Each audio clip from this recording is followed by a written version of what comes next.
भरा भरा जळालं, दिव्याच्या ज्योतीवर पडलं यावं पदर.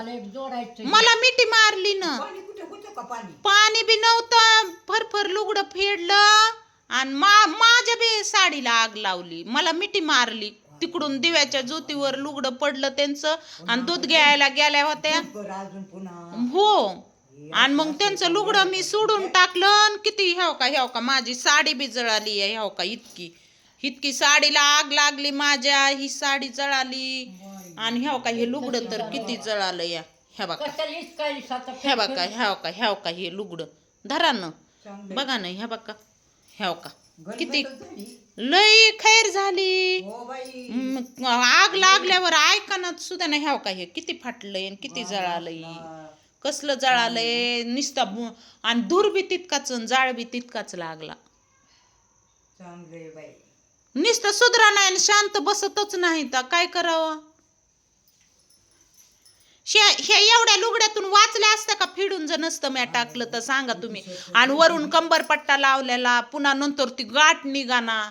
आणि माझ्या बी साडीला पेट धरला. माझ्या बी साडीला मला मिठीच मारली वाचव म्हणून.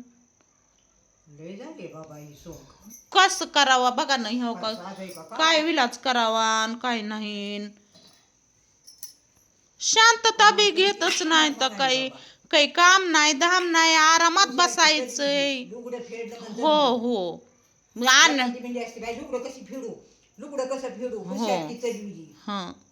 लुगडं फेडून टाकलं आणि ते पट्टा सुद्धा हे व्हायना निघाना.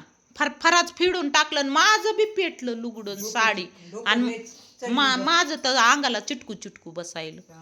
मरत होतात ना आज. असं हे कसं व्हायचं.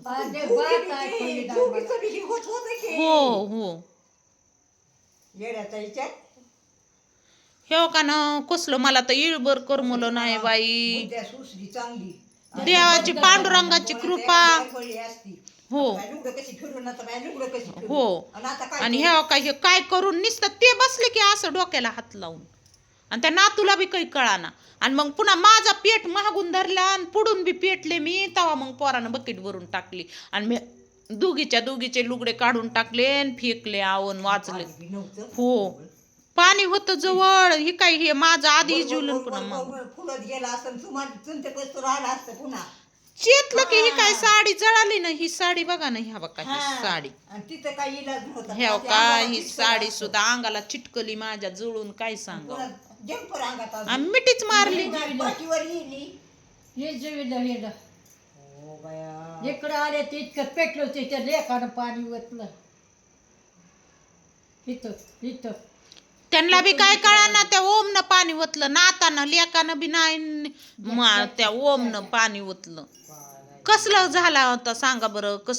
कसलं शांत बसायचं. ही काय खैरच झाली आव. आणि पुन्हा एका सरशी दोघी पेटलो ती.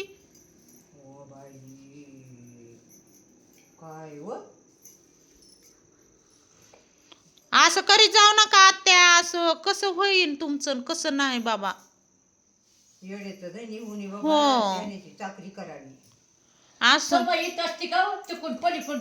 तिकडून तिकडं वायर इकडून होती म्हणूनच समईला पेटलं. पण आता ती समई तिकडे देवाला. आता देवाला दिवाच लावित नाही. नकोच हातात धरलेलं होतं आणि तिकडं पालव गेला.